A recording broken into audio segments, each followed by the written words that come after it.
As a child of God, when we live on this earth, we have to live a highly valued life. கர்த்தருடைய பிள்ளைகளாகிய நாம் இந்த உலகத்தில் வாழும்போது மிகவும் மதிப்புக்குரிய வாழ்க்கையை நம்ம வாழ வேண்டும் என்று கர்த்தர் தீர்மானித்திருக்கிறார். ஆனால் அதுக்கு சில காரியங்கள் நம்ம செய்ய வேண்டும். நேற்றைய தினம் பார்த்தோம், in order to live a highly valued life, we have to be trustworthy. அது நம்ம நம்பக்கூடியவர்களாக இருக்கும்போது மற்றவர்கள் நம்மை மிகவும் மதிப்புக்குரியவர்களாக பார்ப்பாங்க.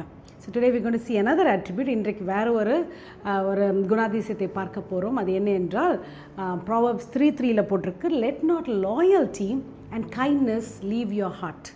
அதாவது தமிழில் வேறு மாதிரி போட்டிருக்கிறது, கிருபையும் சத்தியமும் உன்னை விட்டு விலகாதிருப்பதாக. அந்த லாயல்ட்டி அப்படி என்று சொன்னால் விசுவாசம், உண்மை உள்ளவர்களாக. இட்ஸ் ஆல்மோஸ்ட் த சேம் ரூட்லேருந்து, but there is a little bit of difference அந்தந்த வார்த்தைகளில். தமிழில் எல்லாமே ஒரே மாதிரி இருக்குது, பட் ஆங்கிலத்தில் there is a slight difference. So one of the ways to become highly valued is be loyal to whom God ever placed you under. உங்களை யாருக்கு கீழே வைத்திருக்கிறாரோ அவங்களுக்கு நீங்கள் உண்மை உள்ளவர்களாக இருக்கும்போது கண்டிப்பாக நீங்கள் மற்றவர்களை காட்டிலும் மிகவும் மதிப்புக்குரியவர்களாக மாறிவிடுவீர்கள். ஐம் ஷுவர் அந்த செஞ்சுரியன் அவரை வச்சு தான் நம்ம இதை பேசிகிட்ருக்கோம். அந்த நூற்றுக்கு அதிபடி அவர் சொல்லுகிறார், he's a highly valued slave, ரொம்ப மதிப்புக்குரிய என்னுடைய வேலைக்காரன் அப்படின்னு சொல்கிறார். அப்போ கண்டிப்பாக அவ்வளவு ஸ்லேவ்ஸ் மத்தியிலும் திஸ் பர்சன் கண்டிப்பாக உண்மை உள்ளவராக இருந்திருப்பார். நீங்கள் யாருக்கு நான் உண்மை உள்ளவராக இருக்கணும் அப்படின்னு கேட்கும்போது விசேஷமாக யாருக்கு கீழே நம்மை வைத்திருக்கிறாரோ அவங்களுக்கு உண்மையாக. we have to be very loyal to the people God has placed us underneath. For example, family situation எடுத்தால் family, parents, obviously children have to be loyal to their parents. நீங்கள் சொல்லலாம், அஃப்கோர்ஸ் லாயலாக தானே சிஸ்டர் இருப்பாங்க. நவடேஸில் நிறைய காரியங்களை நாங்கள் கேட்கும் போது ரொம்பவே துக்கமாக இருக்கிறது. Because even children, grown up children, adults, அவங்க இஃப் தேர் இஸ் அவங்க பெற்றோர்கிட்டேருந்து ஏதாச்சும் ஒரு சொத்தோ ஆர் சம்திங் அவங்கக்கிட்டேருந்து வர வேண்டும் அப்படின்றால் அவங்க தே நாட் லாயல்.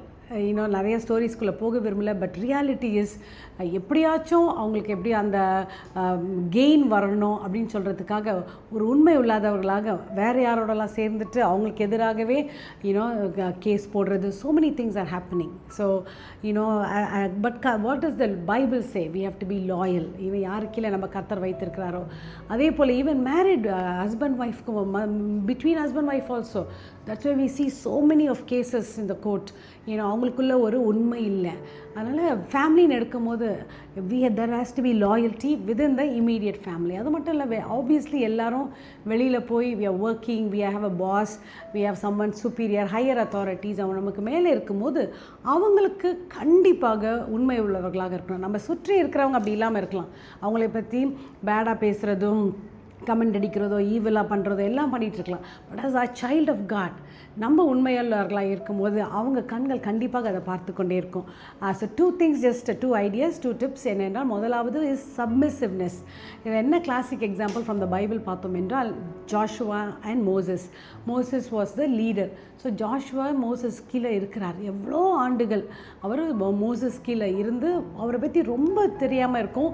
பட் அவர் சட்டிலாக he was learning everything from Moses, very submissive.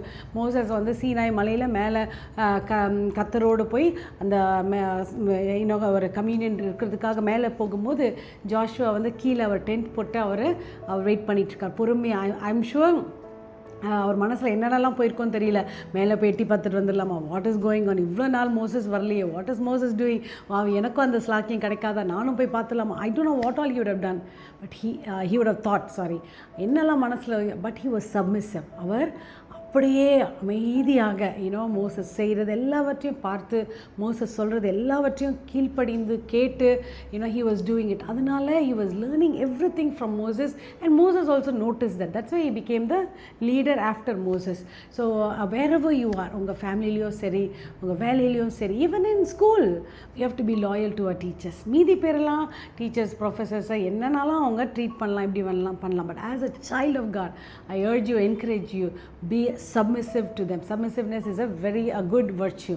The second quality is faithfulness. Again இந்த ஒரு உண்மை உள்ளவர்கள், அது ஃபெய்த்ஃபுல்னஸ்.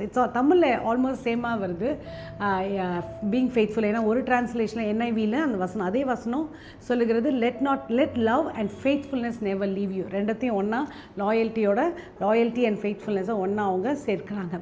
ஸோ ஃபெய்த்ஃபுல்னஸ் அப்படி என்றால் உண்மை உள்ளவர்கள், அதாவது அட் ஆல் டைம்ஸ். அவங்க கடினமாக நமக்கு இருக்கும் போதும், அவங்க சொல்கிறதும் கேட்கறதுக்கு கடினமாக இருக்கிறது, செயல்படுக்கிறதுக்கு கடினமாக இருந்த போதிலும் உண்மையுள்ளவர்கள், I see that has to come right from the heart. இருதயத்திலேருந்து வந்தால் தான் அது ஜஸ்ட் ஒரு வார்த்தையோடு இருக்காது. இருதயத்திலேருந்து நம்ம உண்மை உள்ளவர்களாக இருக்கும்போது, பர்க்மன்ஸ் பாட்டு ஒன்று இருக்குது, உண்மை உள்ளவன் என்று கருதி அப்படின்னு பாடுவார். உண்மை has to come deep within wherever you are. உண்மை உள்ளே இருக்கும் போது உண்மையாகவே அது கடினமாக சுச்சுவேஷன். எக்ஸடஸ் சாப்டர் 17 பார்த்தீங்க என்றால் மோசஸ் அமலேக்கைட்ஸ் சண்டை போடுறாங்க. Moses is commanding Joshua to go and fight. It was very difficult. திடீர்னு ஜெயிக்கிற மாதிரி இருக்குது, திடீர்னு தோக்குற மாதிரி இருக்குது. பட் ரிகார்ட்லெஸ், கடினமாக இருந்த போதிலும் Joshua goes and fights and gets the victory. அதனால் it has to come right from the heart. Being faithful. அவங்கள பற்றி அவதூறாக பேசுகிறது இல்லை. பேரண்ட்ஸை பற்றி children should not talk bad about the parents.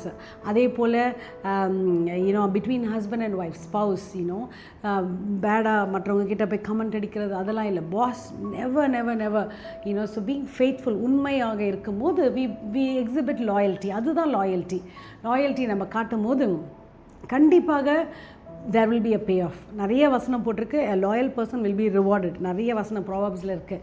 So if you are loyal, you will be rewarded. But one of the key thing is you will become very highly valued. ஏதாச்சும் ஒரு blessing கொடுக்கணுமா, உடனே they will only think of the highly valued person who is loyal. கம்பெனியில் even at home there might be other things happening, but அந்த பேரண்ட்டுக்கு என்னுடைய this particular child is very loyal, என்னதான் இருந்தாலும் பண்ணிடுறாங்கன்னு போது ஆட்டோமேட்டிக்காக they will want to connect with that child and do more things for that child. So அதனால loyalty is a virtue that will make us very highly valued. I pray that every one of you, ஒவ்வொருவரும் மிகவும் மதிப்பு மிக்கவராக இந்த உலகத்தில் வாழும்படியாக ஜெபிக்கலாமா. அன்னை தகப்பனே, இந்த நாளில் கூட உம்முடைய கிருபைக்காக நன்றி, உம்முடைய வசனங்களுக்காக நன்றி, எங்களுக்கு உங்கள் வசனத்திலிருந்து காரியங்களை சொல்லிக் கொடுக்கறதற்காக நன்றி. இந்த உலகத்தில் மிகவும் மதிப்புக்குரியவர்களாக எங்களை மாற்றி உம்முடைய ராஜ்யத்து மகிமைக்காக எங்களை பிரயோஜனமாக வையும் ராஜா. I pray that you encourage everyone to become loyal, being submissive and also being faithful of Father God wherever they R.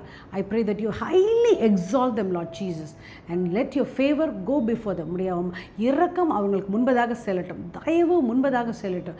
இந்த நாளை ஆசீர்வதிங்க. பிசாசானவன் எந்த விதத்திலையும் அவங்களை அணுகாதபடி பொறுப்பெடுத்து காத்துக்கொள்ளுங்க. In Jesus name we pray. Amen. Hallelujah. Have a blessed day. Have a wonderful day, because the word of the Lord is with you. கர்த்தருடைய வார்த்தை உங்களோட இருக்கு, அவருடைய பிரசன்னமும் கிருபையும் உங்களோட இருக்கிறது. Hallelujah. Be blessed. God bless you.